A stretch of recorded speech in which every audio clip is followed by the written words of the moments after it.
not living the fantasy of the music business. Even after doing 5 years in jail, has allowed me to sustain my situation as it is. Henchman and them supposed to come through, and I guess they gun jammed, but we had God on that side, and they backed out on the hit, but we had straps too. 50 Cent the rapper, he'll be known as 50 Cent the rapper, and 50 Cent the street legend will be known as 50 Cent the street legend. Send mixed messages. But now that I got your address, if we go there, we'll be on your doorstep. So let me ask you a question. Who is a pillar of hip hop? Chris Lighty? Right. Who wanted to be like Chris Lighty? Jimmy Henchman? If you hear the name Jimmy Henchman and don't immediately think of fear and chaos, then you don't really know who he is. To the public, Henchman styled himself as a hip-hop mogul, a power player in the industry, helping street artists break into the mainstream and securing big opportunities. But behind the scenes, he was a whole different beast. Jimmy Henchman, I remember like yesterday, Jimmy Henchman said, you don't want to go to war because you don't got your money right. Man, I want to apologize for letting these suckers catch me out there like that. The music business was just a cover for something way darker. You really know what you're doing and know what you're talking about, you can get a lot done instead of you competing. While he played the role of an industry executive in public, he was allegedly flooding the streets with crime. You want to get down with the gun game? Let's get down with the gun game. And it wasn't just regular folks who felt it. Some of the biggest names in the industry were in his crosshairs. I had beef with Jimmy Henchman at the time, so I knew that they had put money on me. He's been allegedly tied to the infamous 2 PAC Quad Studio shooting and the multiple attempts on 50 Cent's life. I had beef with Jimmy Henchman at the time, so I knew that they had put money on me, and this is why I was writing I'm Supposed to Die Tonight. It was the filming of the 50 Cent and Akon I'll Still Kill video. Henchman and them supposed to come through, and I guess they gun jammed, but we had God on that side, and they backed out on the hit, but we had straps too. Then there was the situation with Tony Yayo's mom. But once you shoot my mom's house up, I wish I would have. Right, because your mom's house got shot up afterwards. At the height of their beef, her house got shot up, and people in the streets whispered that Henchman was behind the attack. Your mom's house got shot up afterwards. Was your mom and your sister in the house? Nah, my mom's wasn't there, my sister was there. But that wasn't even the worst of it. One of Tony Yayo's closest friends was straight up executed, and the hit was allegedly ordered by Henchman. Rest in peace, Lodi Mac. You know the story, I know the story. It was street shit. Because your mom's house got shot up afterwards. Was your mom and your sister in the house? Nah, my mom's wasn't there, my sister was there. Don't try to sue me and kill me. Yeah. Pick one. Pick one. Even Suge Knight had problems with Henchman. There's a story that Henchman shot Suge in the knee after Suge disrespected one of his people. And just to make sure Suge got the message, Henchman reportedly told him the next bullet would be higher. When Suge got shot in Miami, niggas knew who sent it. When you was in Miami, you was in his turf. Haitians, baby, Haitians. Was on a phone call with Suge and Jimmy Henchman. They had got into it over the phone. Nigga, next time I'm gonna have the dude raise that shot up a little higher and gonna be to your head. But here's where things get interesting and scary for the music industry. Right now, Henchman is serving 2 life sentences. But that might not be the end of the story. Word on the street is that Trump had actually granted him clemency in a private phone call. And Jimmy's a different kind of guy. Tell everybody, tell him. The only problem was that Trump lost the election before it could go through. But now that Trump is president again, there's speculation that Henchman might try to reach out again and secure his release. If that happens, it's bad news for a lot of people, especially folks like 50 Cent and others who have history with Henchman. Imagine if Jimmy Henchman is back in the mix. What happens next? There's a lot to break down here, so let's get into it. Born in Harlem but raised in Flatbush, Brooklyn, Jimmy was a product of his environment. The streets weren't just where he lived, they were where he learned the rules of survival. When I was coming up, basically, we solved our problems with the gun. It didn't take long for him to fall in with the wrong crowd, and by his early teens, he was already running with a crew called the Untouchables. I was part of a Jamaican gang called the untouchable. You just had to go knife for knife, bat for bat, or whatever it may have been, you know what I'm saying? By the time Jimmy was 16, he was already a wanted man. 2 gun charges were under his belt before most kids his age even had a driver's license. But school was never in the plans for him. The only education he cared about was learning the rules of the game, and that was something you couldn't get from a textbook. Dropping out of school was a given, and with the path he was on, prison was inevitable. It came sooner rather than later. Rikers Island became his home for a year, and while most people might have come out wanting to stay out of trouble, Jimmy had a different mindset. He didn't see Rikers as a warning. He saw it as a rite of passage. So when he got out, it wasn't like he planned on going straight. Within a few months, he was already back in the mix, caught on another gun charge. But this time, things got even more serious. Not long after, Jimmy found himself facing a homicide charge, the kind of case that could have put him away for life. But somehow he managed to dodge the murder rap, pleading guilty only to the gun charge. Instead of life behind bars, he ended up with a 5 to 10 year sentence. A heavy hit, but not a death sentence. Now, prison has broken a lot of people, but for Jimmy, it made him sharper. Yeah. Jimmy knew how to handle. Me being in that pivotal situation has allowed me to sustain even after doing 5 years in jail. While locked up, he was plotting his next move. That's when he met Richard Moore, a leader in the Black Panther Party. Moore wasn't your typical convict. He was a revolutionary, someone who saw beyond the streets and understood the power of knowledge and strategy. Moore pushed Jimmy to rethink his life. He encouraged him to read, study, and educate himself in ways that could elevate him beyond just being another hustler. So by the time Henchman walked out of prison in 1988, he was wiser, sharper, and ready to move differently. He had an associate degree, a fresh perspective, and a new level of discipline. I need to keep firm on the ground because I don't know when I'm gonna be banned from this game. Me being in that pivotal situation has allowed me to sustain even after doing 5 years in jail, has allowed me to sustain my situation as it is. But here's the thing, the streets don't let go that easy. Instead of walking away from the game, Jimmy jumped back in, but this time on his own terms. We make that very clear, man, that with Henchman niggas that, you know, all our niggas is bulletproof. And it wasn't long before his reputation grew. So me and Fifth just gave me the look. I already knew that's Jimmy Henchman, so you know I'm clutching one time, boom, I cocked the gun back.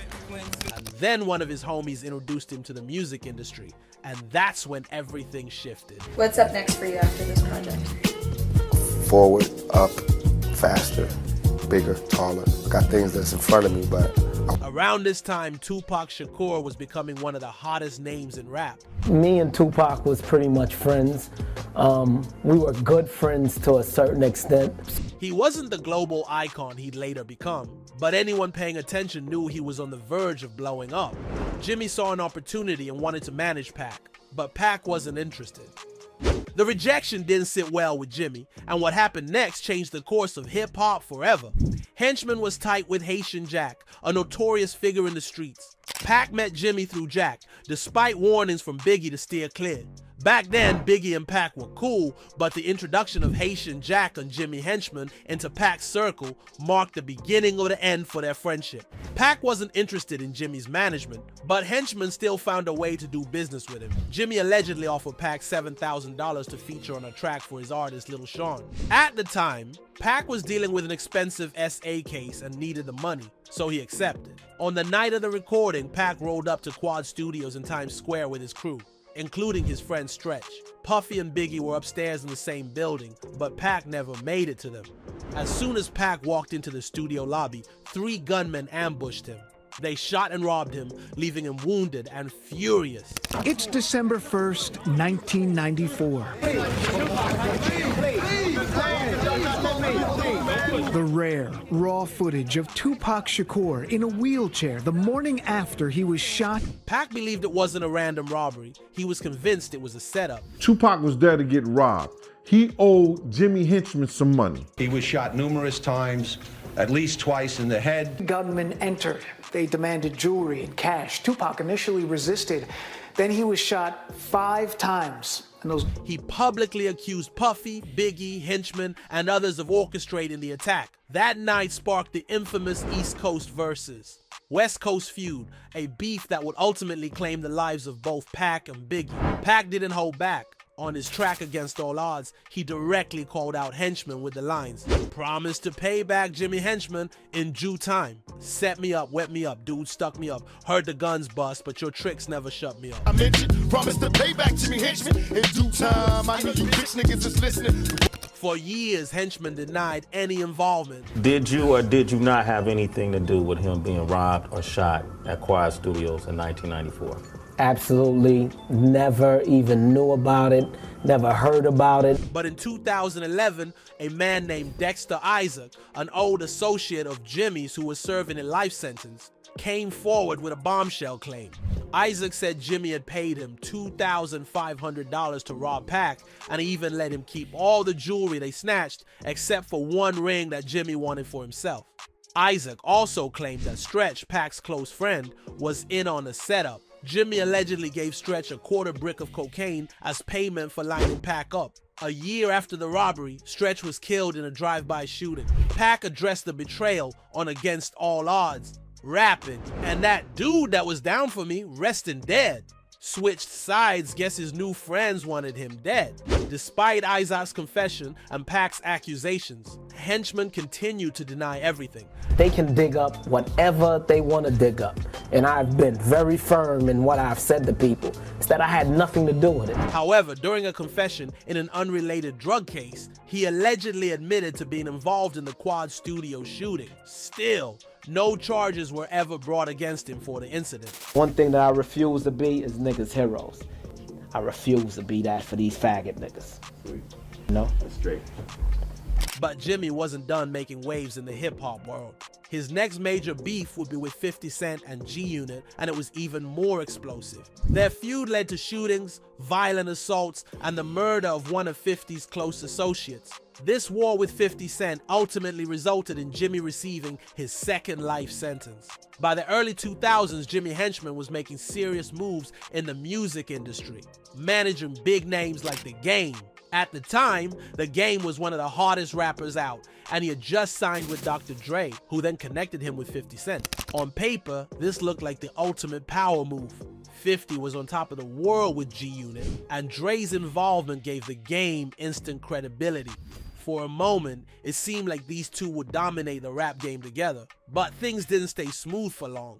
According to Henchman, 50 started feeling some type of way about The Game's solo success. But when you see Game, do you say, "Yo, why are you talking about 50? You wouldn't even be here if it wasn't for him"? I introduced him. I don't hear people say, "You're really here because of 50 Cent." How are you so comfortable with disrespecting 50 Cent? Game wasn't just another member of G-Unit. He was a rising star in his own right, and that didn't sit well with 50. And that's where me and 50's relationship really went left, because he didn't like the support that I was getting from the building. The tension really blew up when Game refused to jump into all of 50's beefs with other rappers. That was enough for 50 to kick him out of G-Unit, sparking one of hip-hop's most infamous feuds. Nigga, 4 times platinum worldwide. Y'all heard me do it, so make some motherfucking noise, man. Don't hate me, I ain't the motherfucking bad guy, man. And it's still fuck 50. Now play my shit.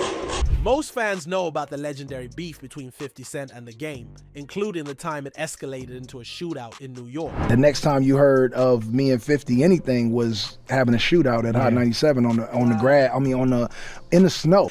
We was busting real bullets. One of my homies got hit.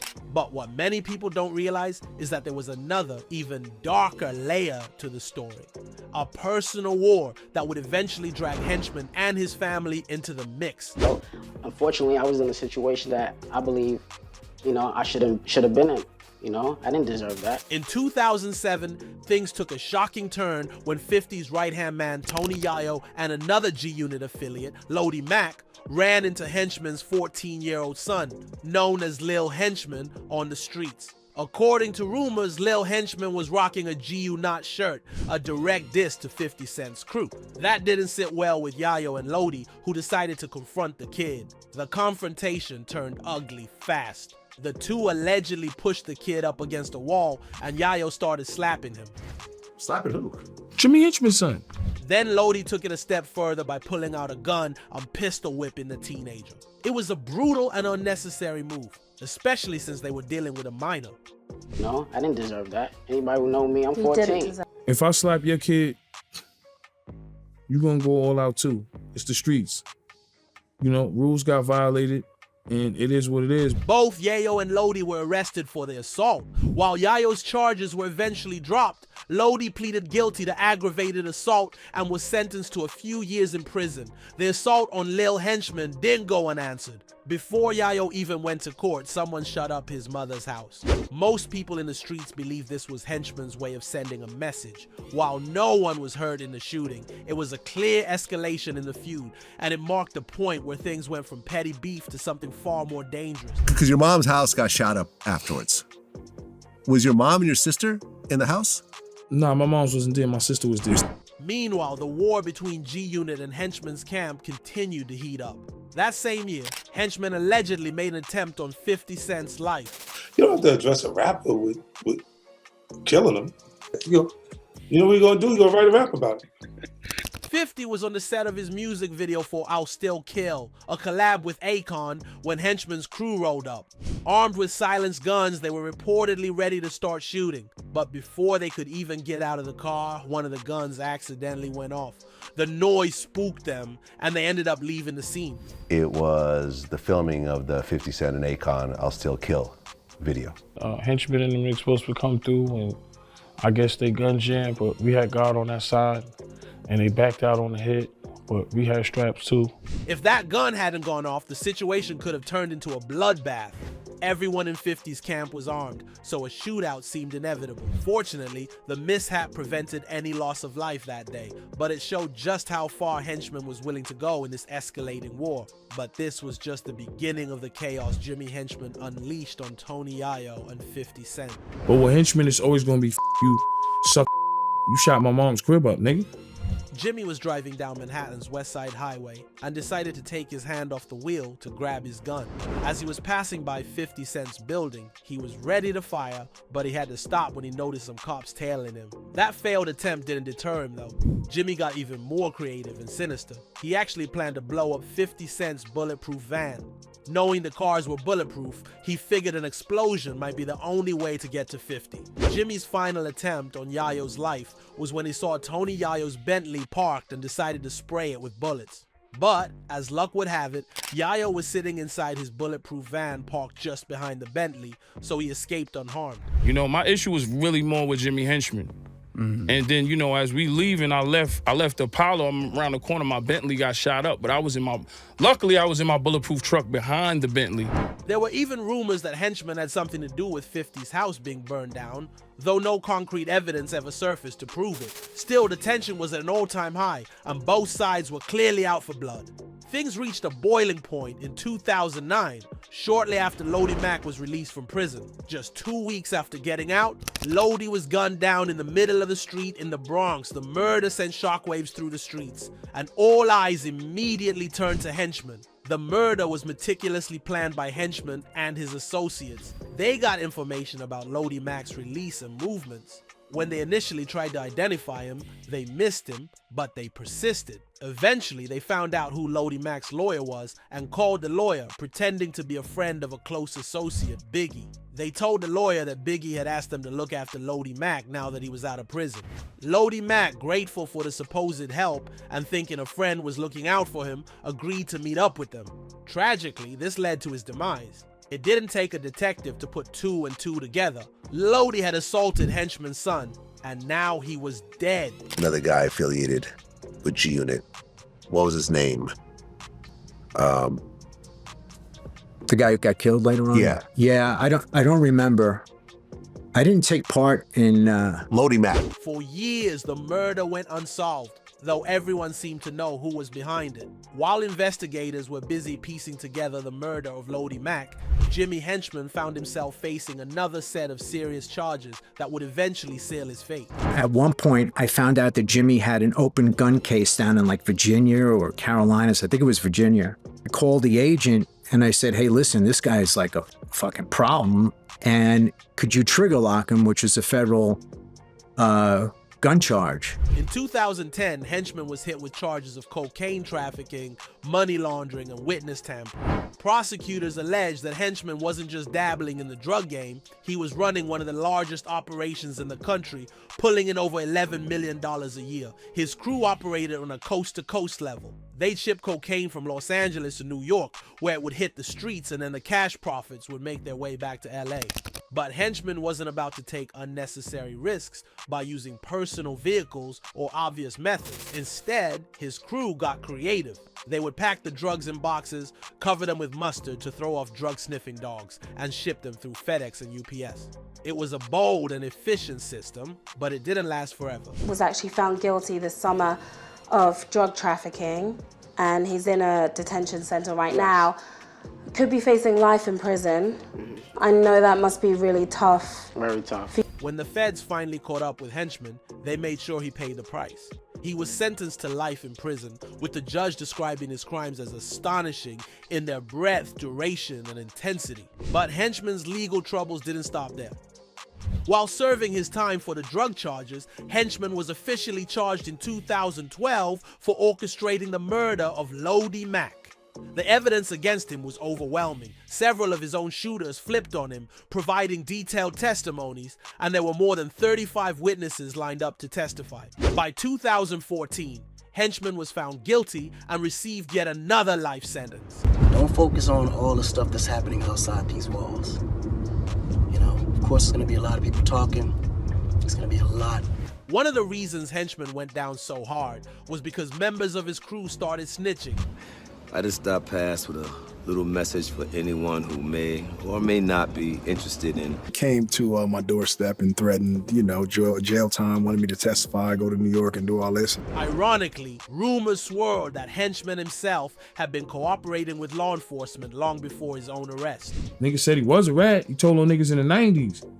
According to these allegations, Henchman had been feeding information to the feds to help bring down other dealers, possibly in an attempt to secure leniency. Jimmy been snitching since 1942. I'm talking Don Julio, nigga. The Jimmy the Rat. Henchman and his legal team have always denied these claims, calling them nothing more than street gossip. But 50 Cent, who has no love for Henchman, has pushed the narrative that Henchman was an informant. To put it into perspective, 50 compared Henchman to Kenneth Supreme McGriff, another notorious figure from Queens who allegedly had 50 shot 9 times back in the day. Despite their history, 50 gives Supreme more respect because according to him, Supreme stayed loyal to the streets and didn't cooperate with law enforcement. In contrast, 50 claims Henchman sold out when the pressure came down. I don't like Supreme. I don't like Supreme in him. But he lived the way he actually projected himself. His lifestyle is consistent. He was true to it. He never ratted on nobody. Just like that. You see what I'm saying? And Jimmy's a different kind of guy. He told on everybody. He solved the last 10 years of criminal activity in New York City in 10 minutes. On May 22nd, 2012, 50 Cent dropped a mixtape called The Lost Tape. On the song Complicated, he took shots at Jimmy Henchman and his murder trial, even calling him out for being a rat and snitching to lessen his sentence. After that, 50 Cent dropped his album Animal Ambition on June 3rd, 2014. One track in particular, Hold On, references the incident where Tony Yayo smacked Jimmy Henchman's son. Jimmy wasn't about to let that slide and fired back, denying that he snitched and claiming that 50 Cent was actually going to testify against him. 50, always one to keep the drama going, took to Instagram and posted a picture of Jimmy's paperwork with the caption, "Old Gangster Jimmy, shake my head LMAO, washed up, hashtag Jimmy Snitchman." 50 Cent would continue his Instagram tirade until Jimmy recorded his reaction to receiving 2 life sentences. And I want to apologize to those that I let down for letting some suckers play me. I just didn't know that these dudes was that jealous. That jealousy would allow them or make them do the things that they did. And of course, 50 Cent couldn't help but respond to this. One of the things that I did ask Brian McLeod to do was I asked him to bring Fletcher or Yayo to me. So took it upon himself and he killed the world. OG Jimmy the Rat. For over a decade, Henchman has been locked away, serving his time for a list of crimes that reads like a crime novel. But even though he's behind bars, some people are worried that his story might not end there. Back in 2020, reports surfaced that Donald Trump was considering granting Henchman clemency before leaving office. Allegedly, Trump had said, "Let's get this guy home for Christmas." However, the official pardon never came through before Trump's presidency ended. Despite this, Henchman's legal team has continued to argue that his sentence no longer exists because of Trump's supposed decision. For the past few years, Henchman's team has been fighting to have him released early. I speak to him and his team of lawyers on a regular basis. You give a man life like that, man. Yeah. They just threw this man life away. And take another black man away from his family, his kids. That shit ain't cool. Y'all could have gave the man a little, okay, here, we're going to give you 15, 20 years. Get a man life? But so far, there hasn't been much movement. If the clemency push falls flat, Henchman could very well spend the rest of his life behind bars.